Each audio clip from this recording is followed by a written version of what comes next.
Shastri Swami ધર્મપ્રસાદદાસજી college Una, વિષય સમાજશાસ્ત્ર, FIBSM1. FIBAમાં જેનો મુખ્ય વિષય સમાજશાસ્ત્ર છે, તેમાં પેપર નંબર 2 ભારતીય સમાજશાસ્ત્ર. તેમાં ત્રીજા યુનિટમાં આજે આપણે ચોથો પોઈન્ટ જોવાનો છે, ભારતીય સમાજનું બહુભાષી સ્વરૂપ. તેમાં જોઈએ ભારતીય સમાજનું બહુભાષી સ્વરૂપ અને તેમાંથી ઉદ્ભવતી સમસ્યાઓ. તેના વિશે ભારતમાં ભાષા વૈવિધ્ય ભારતીય સમાજનું બહુભાષી સ્વરૂપ દર્શાવે છે. ભારતીય સમાજના બહુભાષી સ્વરૂપમાંથી નીચેના સમસ્યાઓ ઉદ્ભવી એટલે કે ભાષાઓમાંથી સમસ્યાઓ ઉદ્ભવી. મેં તમને પહેલાં પણ કીધું હતું કે ભાઈ ભાષા ઉપરથી આપણે રાજ્યના નામ પડ્યા છે, તો એ ઉપરથી કદાચ આપણે વ્યવહાર કરવામાં પણ મુશ્કેલી પડતી હોય. હવે કઈ કઈ ક્ષેત્રમાં આ મુશ્કેલીઓ પડે છે તેના ઉપરથી જોઈએ.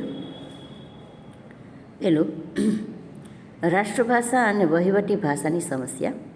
ભારતના બંધારણની કલમ 343(1) ભારત સંઘની રાજભાષા દેવનાગરિક લિપિવાળી હિન્દી રહેશે એવી જોગવાઈ કરવામાં આવી. આ જોગવાઈથી હિન્દીને રાષ્ટ્રભાષાનો દરજ્જો મળ્યો. બંધારણની કલમ 343(2) એવી જોગવાઈ કરવામાં આવી કે બંધારણ અમલમાં આવ્યા પછી 15 વર્ષ સુધી અંગ્રેજી ભાષા પણ વહીવટી ક્ષેત્રમાં ચાલુ રહેશે. અને કલમ 343(3) એવી જોગવાઈ કરવામાં આવી કે 15 વર્ષની મુદત પછી અંગ્રેજી ભાષાનો ઉપયોગ કરવા માટે સંસદ કાયદાથી જોગવાઈ કરી શકશે. બંધારણમાં હિન્દી અને અંગ્રેજી ભાષાને આ રીતનું સ્થાન આપતા ઉગ્ર વિવાદ પેદા થયો. એટલે કે આપણી રાષ્ટ્રભાષા હિન્દી છે, તો આપણે શરૂઆતની અંદર તો કોઈ વ્યવહાર છે, વ્યવસાય છે, એ હિન્દીમાં થતો જ નહોતો. મતલબ કે બધું કાગળ ઉપર અંગ્રેજીમાં થતું હતું. તો આપણે જ્યારે આપણા કાયદાઓ ઘડ્યા એ સમયે બધો વ્યવહાર છે એ ઇંગ્લિશમાં હતો. પછી ધીરે ધીરે હિન્દીમાં કરવા આવ્યો. એટલે કે એવું કહેવામાં આવ્યું, નક્કી કરવામાં આવ્યું કે 15 વર્ષ સુધી ઇંગ્લિશને પણ સામેલ કરવામાં આવશે, અંગ્રેજી પણ રહેશે. પછી 15 વર્ષ પછી એમ કે સાંસદ જે નિર્ણય લે, જે કાયદાઓ ઘડે એ ઉપર આધાર. બીજો ફકરો, હિન્દી ભાષાને વહીવટી ભાષા અને રાષ્ટ્રભાષા તરીકેનું સ્થાન આપવા સામે વિરોધ થયો. બીજી બાજુ ઘણા સભ્યોએ હિન્દી ભાષાને જ તે સ્થાન આપવા માટે આગ્રહ સેવ્યો.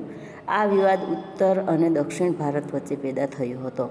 ઉત્તર ભારતના લોકો હિન્દી ભાષાની તરફેણ કરતા હતા અને દક્ષિણ ભારતના લોકો તેના વિરોધ કરતા હતા અને અંગ્રેજી ભાષાનો આગ્રહ રાખતા હતા. આ વિવાદને લક્ષમાં રાખીને હિન્દીની સાથે અંગ્રેજીનો વહીવટ ભાષા તરીકે ઉપયોગ ચાલુ રાખવાનો નિર્ણય લેવાયો. આ રીતે હિન્દી વિરુદ્ધ અંગ્રેજીનો કે હિન્દી વિરુદ્ધ દક્ષિણનો ઉગ્ર બનેલો વિવાદ હિન્દીની સ્થાને અંગ્રેજીનો વહીવટ ભાષા તરીકે ચાલુ રાખવાના નિર્ણયથી શમ્યો. આમ છતાં પ્રસંગોપાત હિન્દી વિરુદ્ધ અંગ્રેજીનો પ્રશ્ન એક યા બીજા સ્વરૂપે પ્રગટ થતો હોય, પરંતુ તે સમસ્યારૂપ હોતો નથી. હિન્દીને રાષ્ટ્રભાષાનો દરજ્જો આપવામાં આવ્યો, તેમજ બંધારણની કલમ 351થી હિન્દી ભાષાના વિકાસ માટેની જોગવાઈ કરવામાં આવી.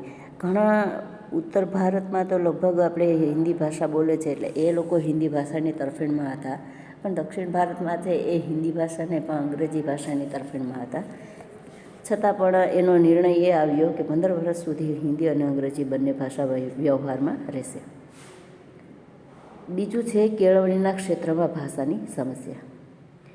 કેળવણીના ક્ષેત્રમાં શિક્ષણના માધ્યમ તરીકે અને તેમાં વિવિધ ભાષાના સ્થાન વિશે વિવાદ પેદા થયો હતો. હિન્દી રાષ્ટ્રભાષા બનતા પ્રાથમિક, માધ્યમિક અને ઉચ્ચ શિક્ષણ કઈ ભાષામાં માધ્યમથી આપવું જોઈએ તે અંગે મુખ્ય સમસ્યા ઊભી થઈ. બ્રિટિશ શાસન દરમિયાન બધી કક્ષાએ અંગ્રેજી માધ્યમ ચાલુ રાખવા સામે વિરોધ જાગ્યો. આ અંગે વિચારણાને અંતે પ્રાથમિક શિક્ષણ બાળકની પોતાની માતૃભાષામાં અને માધ્યમિક શિક્ષણ પ્રાદેશિક ભાષામાં આપવાનો પ્રબંધ થયો. પણ ઉચ્ચ શિક્ષણની કક્ષાએ આવી એકરૂપતા ઊભી થઈ હતી. કેળવણીમાં વિવિધ ભાષાઓએ કેવું અને કેટલું સ્થાન આપવું તે વિવાદનો અંત લાવવા માટે ત્રિભાષી ફોર્મ્યુલા સૂચવવામાં આવી. આ ફોર્મ્યુલા મુજબ માધ્યમિક કક્ષાએ વિદ્યાર્થીએ ઓછામાં ઓછી 3 ભાષાઓ શીખવાનું ઘણા રાજ્યોએ શરૂ કર્યું. આ 3 ભાષાઓમાં માતૃભાષા અથવા પ્રાદેશિક ભાષા, હિન્દી ભાષી વિસ્તારોમાં બીજી કોઈ ભારતીય ભાષા અને અંગ્રેજી અથવા બીજી કોઈ આધુનિક યુરોપિયન ભાષાનો સમાવેશ કરવામાં આવ્યો. જોકે આ ત્રણેય ભાષાઓના ક્રમ વિશે અને તે પૈકી દરેક ભાષાના શિક્ષણ પર કેટલો ભાર મૂકવો તે વિશેના પ્રશ્નો આજે પણ છે. અંગ્રેજી ભાષા કઈ કક્ષા સુધી કેવી અને કેટલી શીખવવી તે અંગે વિવાદ પ્રસંગોપાત ચાલતા રહે છે. વૈશ્વિકીકરણની પ્રક્રિયાના પ્રભાવ હેઠળ અંગ્રેજીનું વધતું જતું મહત્ત્વ અને સંતાનોને પ્રારંભથી જ અંગ્રેજી માધ્યમમાં શિક્ષણ આપવાનું મા બાપનું વલણ તથા વધતી જતી અંગ્રેજી માધ્યમની ભાષાઓને લીધે માતૃભાષા નબળી પડતી જતી હોવાની અને તેનું જતન કરવાની ચિંતા કરવાનો એક વર્ગ સક્રિય બની રહ્યો છે. એટલે કે સ્વતંત્રતા પછી જ્યારે શિક્ષણ આપવાનો સમય આવ્યો બાળકોને, ત્યારે અંગ્રેજી ભાષામાંની સાથે સાથે એટલે કે 3 ભાષાઓ શીખવાની, એમાં હિન્દી અથવા અંગ્રેજી અને સાથે કોઈ પણ બીજી યુરોપિયન ભાષા, અને એ સિવાય પણ પ્રાદેશિક ભાષા કોઈ પણ જે આપણી ગુજરાતી હોય તો આપણે ગુજરાતમાં હોય તો ગુજરાતી, પછી મધ્યપ્રદેશમાં હોય તો મરાઠી, હિન્દી, અને મહારાષ્ટ્રમાં હોય તો મરાઠી, એવી રીતના દરેકને પ્રાદેશિક ભાષા અથવા એની માતૃભાષા, બીજું ઇંગ્લિશ, હિન્દી, એમાંથી કોઈ પણ 2 થી 3 ભાષાઓને ભણવાની, એવી રીતના બધી વ્યવસ્થાઓ ગોઠવવામાં આવે. પણ અત્યારે માહોલ જુદો છે. મા બાપને એમ છે કે ઇંગ્લિશનો સમય છે તો બધાને બાળકોને ઇંગ્લિશ જ શીખવવું, પણ એવું જરૂરી નથી. ઘણા માતા પિતાઓ સમજે છે, જે શિક્ષિત છે એ સમજે છે કે કોઈ પણ ભાષામાં બાળક ભણશે, જો એની વયકક્ષા પ્રમાણે જો એને હોશિયાર રહેશે તો એ ગમે તે ભાષામાં ભણીને પણ તેની ટોચ ઉપર એટલે કે તેના ધ્યેય સુધી પહોંચી શકશે. આપણે ગુજરાતી ભાષાઓમાં પણ એવું છે. હવે ગુજરાતી ભાષાનું મહત્ત્વ ઘટવા લાગ્યું છે અને મીડિયમ ઇંગ્લિશની મહત્ત્વ વધવા લાગ્યું છે. તો હવે વાલીઓ જે પૂરું ભણ્યા નથી એને તો એમ જ છે કે હવે બાળકોને ઇંગ્લિશમાં જ ભણાવવા જોઈએ. ત્રીજું છે લઘુમતી ભાષાના સ્થાનની સમસ્યા. ભારતના બંધારણની કલમ 344(1) અને 351ની જોગવાઈને અનુલક્ષીને 8મી અનુસૂચિમાં વિભિન્ન ભાષાઓને પ્રાદેશિક ભાષાઓ તરીકે બંધારણીય સ્થાન આપવામાં આવ્યું. આથી જુદા જુદા રાજ્યોની લઘુમતી ભાષાઓના સ્થાન વિશે સમસ્યા પેદા થઈ. બંધારણની કલમ 347માં લઘુમતી ભાષાઓના યોગ્ય સ્થાન વિશે જોગવાઈ કરવામાં આવી. આ જોગવાઈ મુજબ રાજ્યની વસ્તીનો ઠીક ભાગ જે ભાષા બોલતો હોય અને તેને રાજ્યની ભાષા તરીકે માન્ય કરાવવા ઈચ્છતો હોય તો એવી માંગણી થઈ રાષ્ટ્રપતિ પોતાને સંતોષ થાય તો એવી ભાષાને રાજ્ય માટે કે રાજ્યના કોઈ એક ભાગ માટે વિધિસર રીતે માન્ય કરી શકે. આમ રાજ્યની વસ્તીના કોઈ ભાગમાં બોલાતી ભાષા સંબંધી ખાસ જોગવાઈ થઈ છે. એક જ રાજ્યમાં જુદી જુદી ભાષા બોલતા લોકો રહેતા હોય ત્યારે રાજ્યની સત્તાવાર ભાષા અંગેનો પ્રશ્ન પેદા થાય છે. સામાન્ય રીતે રાજ્યની વસ્તીનો 70% ભાગ જે ભાષા બોલતો હોય તે રાજ્યને એકભાષી, અને જે રાજ્યમાં લઘુમતી ભાષા જૂથના લોકોની સંખ્યા રાજ્યના કુલ વસ્તીના 30% છે, 30% કે તેથી વધુ હોય તો તેવા રાજ્યને વહીવટી હેતુ માટે દ્વિભાષી ગણવું એવો સિદ્ધાંત સ્વીકારાયો છે. આમ જે રાજ્યમાં વસ્તીનો ઘણો મોટો ભાગ એક જ ભાષા બોલતો હોય ત્યાં ભાષાકીય તંગદિલી પેદા થવાની શક્યતા ઓછી રહે છે. પણ જે રાજ્યમાં લઘુમતી અને બહુમતી ભાષા જૂથો સમાંતર રહેતા હોય ત્યાં આવો પ્રશ્ન પેદા થાય છે. લઘુમતી ભાષાની સમસ્યાનું સમાધાન બંધારણની કલમ 350થી શરૂ થઈ છે. આ કલમની જોગવાઈ અનુસાર કોઈ અસંતોષના નિવારણ માટેની રજૂઆતમાં રાજ્યમાં વપરાતી કોઈ ભાષામાં રજૂઆત કરવાનો દરેક વ્યક્તિને હક મળ્યો છે. ભાષાકીય લઘુમતી જૂથના બાળકોને પ્રાથમિક કક્ષાએ માતૃભાષામાં શિક્ષણ આપવાની સગવડની જોગવાઈ થઈ છે. ભારતીય સમાજમાં બહુભાષી સ્વરૂપમાંથી ઉદ્ભવેલી સમસ્યાઓમાં રાષ્ટ્રભાષાનો પ્રશ્ન, વહીવટ ભાષાનો પ્રશ્ન, શિક્ષણમાં માધ્યમનો પ્રશ્ન, હિન્દી વિરુદ્ધ અંગ્રેજીનો પ્રશ્ન તેમજ લઘુમતી ભાષાના સ્થાનનો પ્રશ્ન ઊભો થયો. આ પ્રશ્નને લીધે દેશના જુદા જુદા ભાગોમાં ભાષાકીય ચળવળો અને સંઘર્ષો પેદા થતા રહ્યા છે. એટલે કે રાજ્યના અમુક વિસ્તારોની અંદર લઘુમતી અને બહુમતી બંને ભાષીઓ છે તેનો વિરોધ ઘણી વખત થાય છે. અને ટકાવારી એટલે કે બાળકોની ટકાવારી વધારે હોય તો એ ભાષાને સરકાર માન્ય પણ ગણે છે અને બાળકો એ ભાષાઓ પણ ભણે છે. આવા પ્રશ્નો એટલે કે દ્વિભાષી પ્રશ્નો લગભગ સમાજમાં જુદી જુદી જગ્યાએ ઉત્પન્ન થાય છે. ચોથું છે ભાષા સમસ્યાનું સમાધાન. ભાષા અને સંસ્કૃતિ પરસ્પર સંકળાયેલા છે. જે તે ભાષા પ્રદેશમાં એકંદરે વધુ સાંસ્કૃતિક એકવિધતા હોય છે. એવી ધારણાને આધારે ભારતમાં રાજ્યોની નવી સરહદો સૂચવવાના હેતુથી રાજ્ય પુનર્રચના પંચની રચના કરવામાં આવી હતી. પંચની ભલામણોના આધારે દેશની મુખ્ય ભાષાઓના ધોરણે રાજ્યની રચના કરવામાં આવી અને દ્વિભાષા ફોર્મ્યુલા તરીકે ઓળખાતી ભાષા નીતિ ઘડવામાં આવી. ભાષાના ધોરણે રાજ્યની પુનર્રચના અને ભાષા નીતિમાં બહુત્વવાદી નીતિને પુષ્ટિ મળી. આ બંને પગલાં દ્વારા ભાષાના પ્રશ્નો ઉકેલવામાં આવ્યા. દેશના સૌથી વધુ લોકો જે ભાષા બોલે છે અને સમજી શકે છે તે હિન્દીને રાષ્ટ્રભાષાનો દરજ્જો આપવામાં આવ્યો. રાષ્ટ્રભાષા તરીકે હિન્દી દેશના જુદા જુદા ભાષા જૂથોને એક સાંકળે જોડતી કડી તરીકે કામ કરે છે. રાષ્ટ્રના નિર્માણમાં રાષ્ટ્રભાષા તરીકે હિન્દી ભાષાએ મહત્ત્વનો ફાળો આપ્યો છે. હિન્દીને ભારત સંઘની વહીવટી ભાષા તરીકેનું સ્થાન અપાયું. 1999-2000ના વર્ષને ઓફિશિયલ લેંગ્વેજ હિન્દીના ગોલ્ડન જ્યુબલી યર તરીકે ઉજવવામાં આવ્યું હતું. સરકારી કામકાજમાં અંગ્રેજીનો ઉપયોગ કરવાનું ચાલુ રાખવામાં આવ્યું.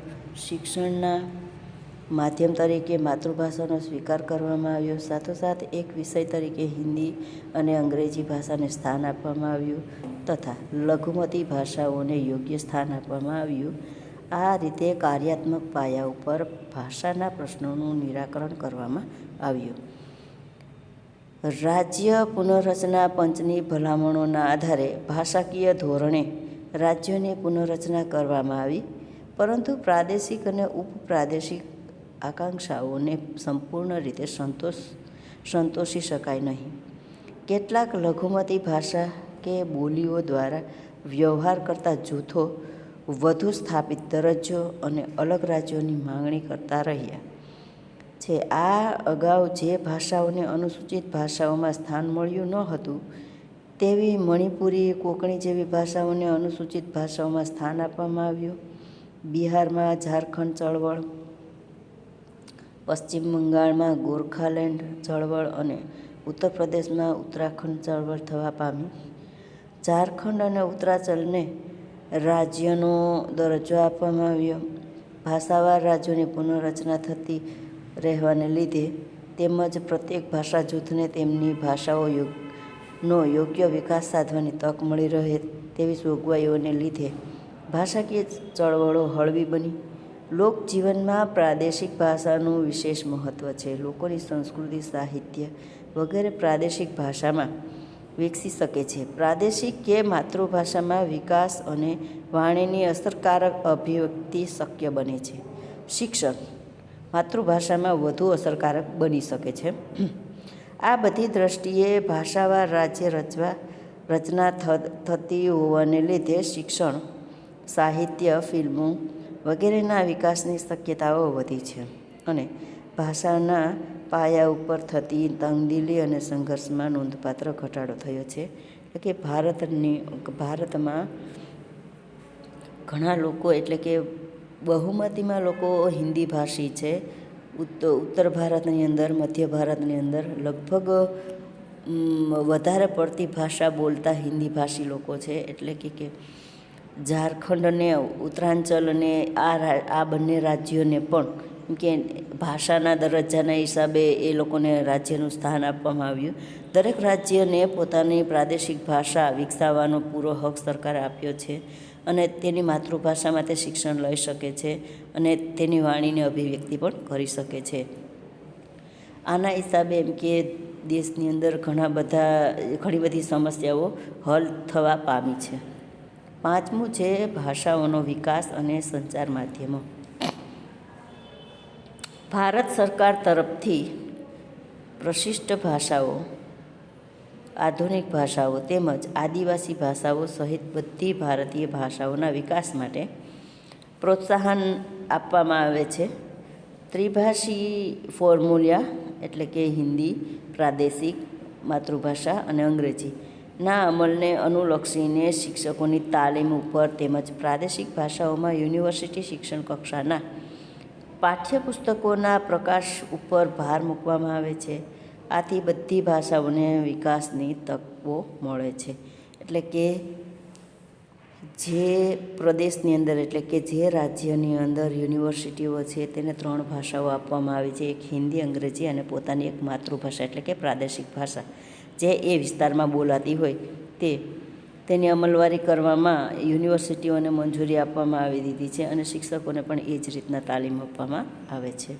આવી રીતના ભાષાનો વિકાસ થઈ શકે છે.